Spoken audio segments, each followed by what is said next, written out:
श्रीमद् भागवत महापुराण महाराज परीक्षित जी श्री सुखदेव जी महाराज का पूजन करके सुखपूर्वक जब वो आसन पर विराजमान है तो उनसे कहते हैं, प्रभु आप जैसे भगवत प्रेमी महात्माओं का हम जैसे गृहस्थों को दर्शन होना, स्पर्श करना या चरणामृत उतारने का अवसर मिलना, मस्तक झुकाने का अवसर मिलना, ये तो सिर्फ भगवान की कृपा से होता है। इसलिए मैं हाथ जोड़कर आपसे प्रश्न करता हूं, आप योगियों के परम गुरु हैं। दो प्रश्न किए। पहला, सिद्धि क्या है और उसका साधन क्या है। दूसरा, मरणासन्न पुरुष का जो अभी निश्चित हो चुका है मरना, उसको क्या करना चाहिए। श्री सुखदेव जी ने कहा, राजन तुम्हारा लोकहित के लिए किया हुआ यह प्रश्न बहुत ही उत्तम है।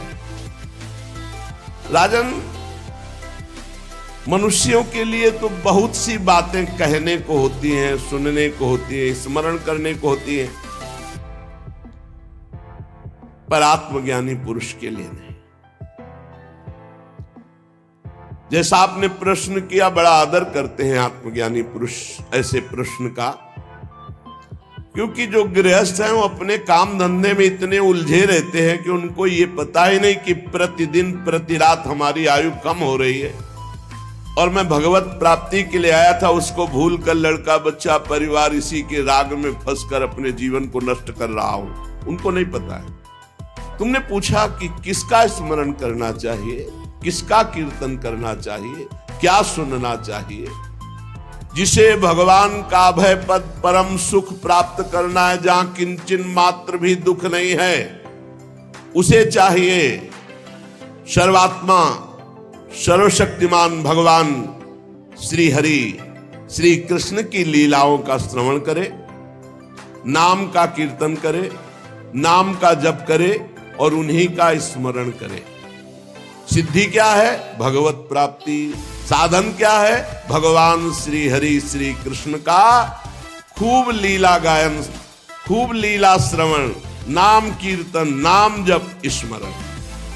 मैं तुम्हें एक महान ग्रंथ का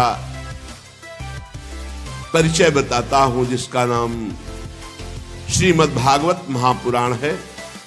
हमारे पिता श्री कृष्ण द्वैपायन भगवान व्यास देव जी ने इसकी रचना की और मुझे अध्ययन कराया।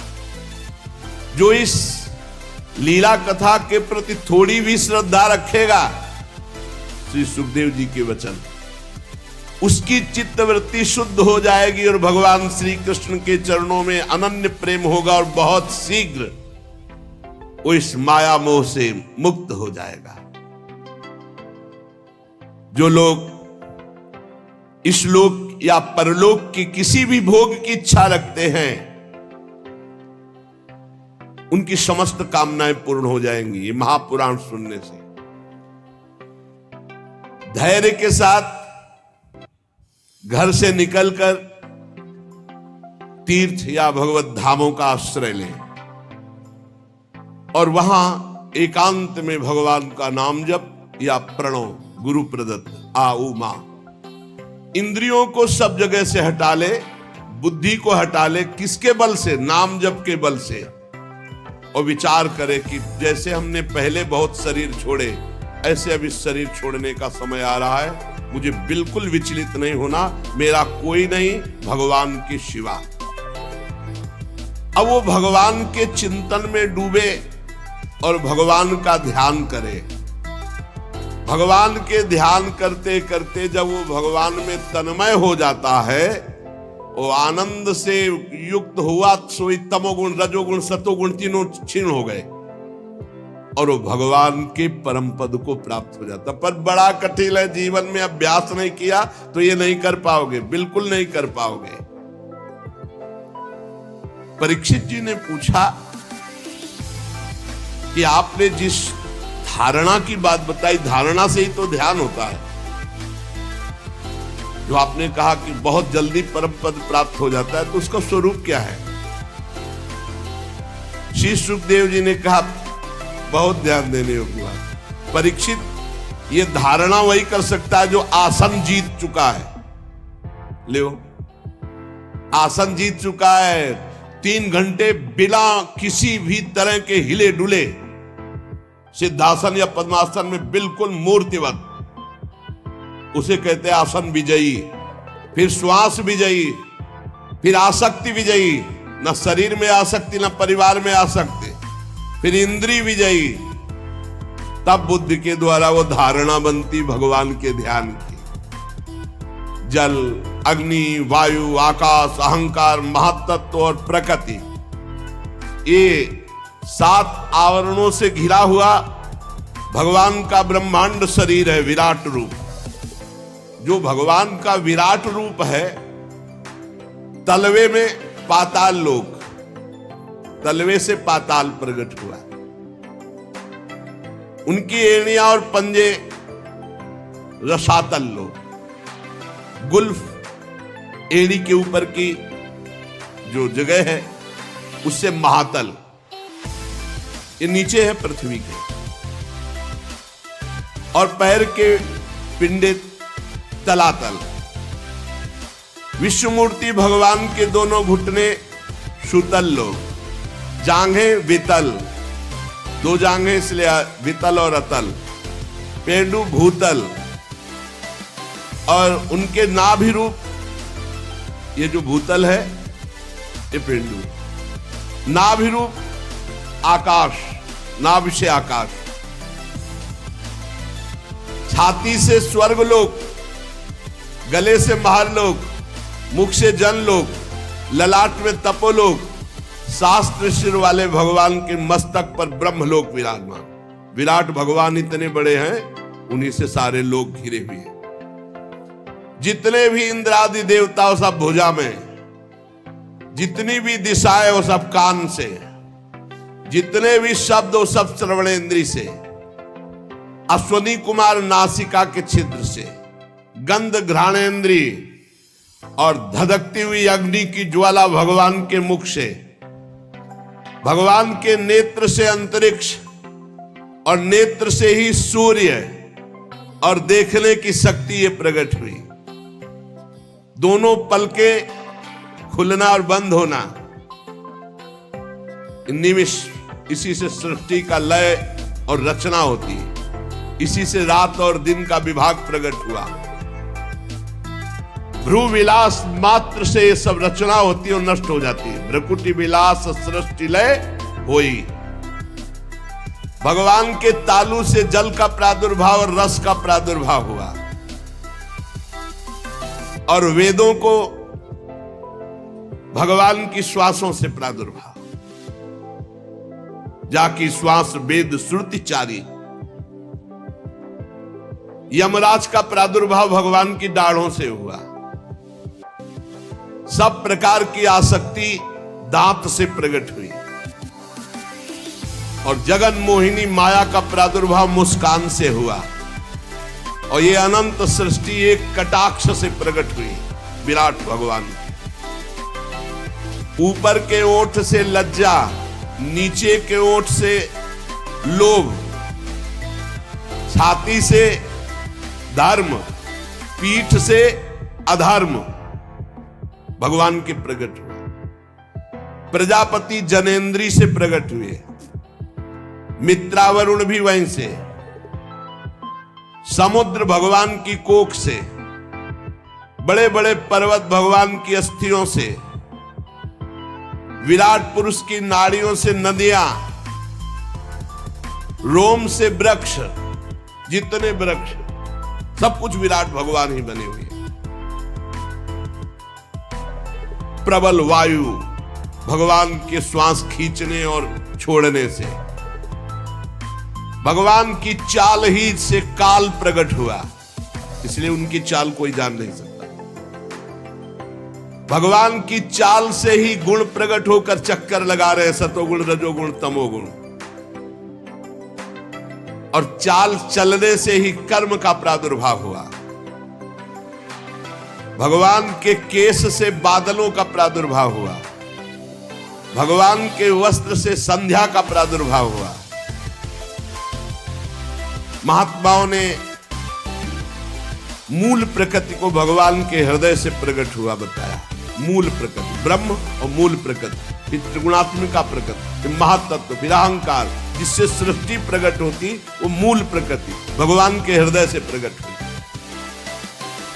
सब विकारों का खजाना मन, सब विकारों का खजाना मन भगवान से प्रकट हुआ। उसी से चंद्रमा प्रकट हुआ। भगवान के चित्त से महातत्व का प्रादुर्भाव हुआ। भगवान के अहंकार से रुद्र भगवान का प्रादुर्भाव हुआ। भगवान के नखों से घोड़े, खच्चर, ऊंट, हाथी, इनका प्रादुर्भाव हुआ। वन में रहने वाले मृग, पशु, जितने भी पक्षी, जितने भी, ये सब कटि प्रदेश से प्रकट हुए। तरह तरह की पक्षी, उनकी अद्भुत रचना कौशल, ये सब कटि प्रदेश से। भगवान की बुद्धि से स्वयंभू मनु प्रकट हुए और मनु की संतान मनुष्य, उनके निवास स्थान बने।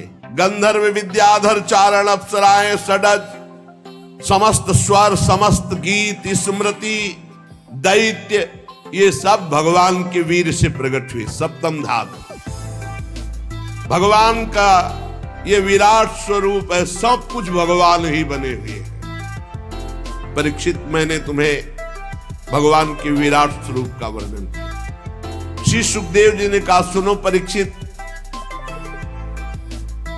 सृष्टि के प्रारंभ में जो ब्रह्मा जी भगवान के नाभि कमल से प्रकट हुए, उन्होंने इन्हीं विराट पुरुष की धारणा की थी।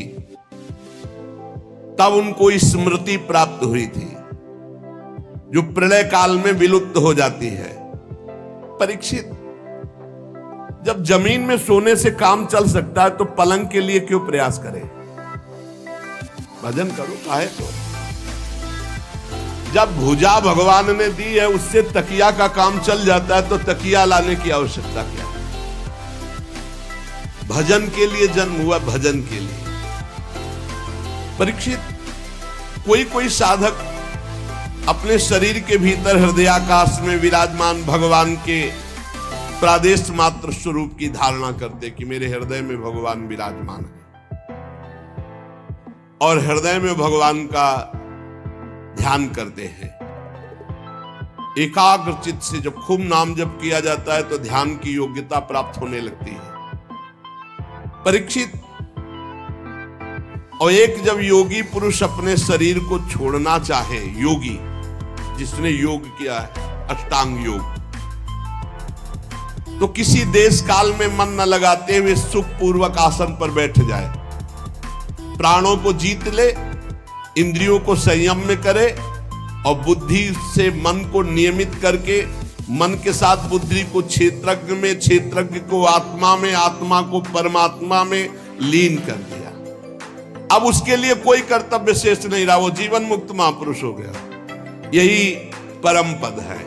एक भगवान के नाम जप करते हुए ध्यान में स्थित हुआ, और एक जो है योगी इस तरह से परमात्मा में स्थित हुआ। अब एक है ज्ञान दृष्टि। ज्ञान दृष्टि बल से जिसकी सब चित्त वासना नष्ट हो चुकी है, वो ब्रह्मनिष्ठ अपने को परमात्मा स्वरूप देखता है। वो जब शरीर त्याग करता है तो कैसे?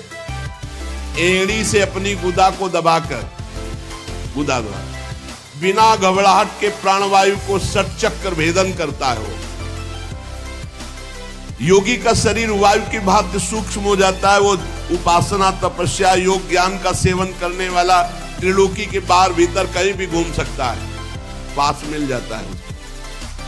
जहां चाहे देवलोक, ब्रह्मलोक, तपलोक, महालोक, रसातल, तलातल, पाताल, जहां चाहे। परीक्षित, तुमने जो मुझसे पूछा था कि मरते समय बुद्धिमान मनुष्य को क्या करना चाहिए, तो तुम्हें उत्तर दे दिया। सद्यो मुक्ति, क्रम मुक्ति, भगवत भाव से भगवत प्राप्ति। और देखो, अगर भगवत प्राप्ति ना करना चाहे और कोई इच्छा करना चाहे तो मैं उपाय बताता हूं। जिसे ब्रह्म तेज का भाव हो कि मुझे ब्रह्म तेज मिले तो बृहस्पति जी की आराधना करे। जिसे इंद्रियों की विशेष शक्ति की कामना हो वो इंद्र देवता की आराधना करे। जिसे पुत्र प्राप्ति की चाह हो कि हमारे लड़का हो जाए तो प्रजापतियों की उपासना करे। जिसे लक्ष्मी की चाह हो वो महामाया आद्या शक्ति देवी की आराधना करे। जिसे तेज चाहिए कि जो मैं बोलूं जो मैं कहूं वैसे सब माने तो अग्निदेव की आराधना करे। धन चाहिए तो वसुओं की, प्रभाव और वीरता चाहिए तो भगवान शंकर की, रुद्र की। अन्न चाहिए तो अदिति की, स्वर्ग चाहिए तो देवताओं की, राज्य की अभिलाषा हो तो विश्व देवों की, समाज को अपने अनुकूल बनाना हो तो साध्य देवताओं की आराधना करें। आयु बढ़ानी हो तो अश्विनी कुमारों की आराधना करें। पुष्टता बल की इच्छा हो तो लोक माता पृथ्वी की और जो आकाश का सेवन करे, आराधना करें। सुंदरता चाहिए तो गंधर्वों की आराधना करें। पत्नी चाहिए तो उर्वशी की आराधना करें।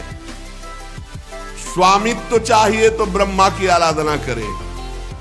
यश चाहिए तो यज्ञ पुरुष की आराधना करें। रुपया पैसा खजाना चाहिए तो वरुण देव की आराधना करें। और विशुद्ध विद्या चाहिए तो आद्य गुरु भगवान शंकर की आराधना करें।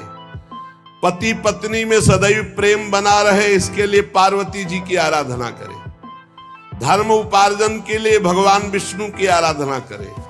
वंश परंपरा चलती रहे इसके लिए पितरों की आराधना करें। हमारा वंश सुरक्षित रहे इसके लिए यक्षों की आराधना करें। बलवान वंशज हो इसलिए मरुद्गरुण की आराधना करें। राज्य चाहिए तो मनवंतरों